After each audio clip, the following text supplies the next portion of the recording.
ঘরেই বানালাম নরম আর fluffy restaurant style garlic butter নান।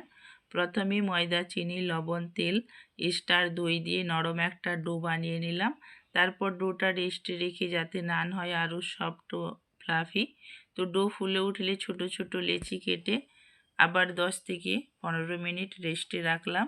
এবার লেচিগুলো বেলে নানের শেপ দিলাম। উপরে দিলাম কুচানো রসুন।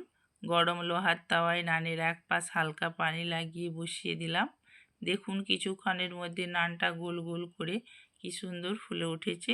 এই সময়টা নানটা উল্টে সরাসরি চুলার আঁচে ধরিয়ে দিলাম। পেয়ে গেলাম পারফেক্ট স্মোকি দাগ।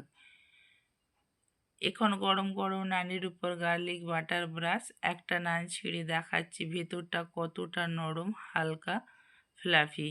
ভালো লাগলে লাইক দিন, ফলো বা সাবস্ক্রাইব করতে ভুলবেন না। আরও সহজ রেসিপি আসছে খুব শীঘ্রই।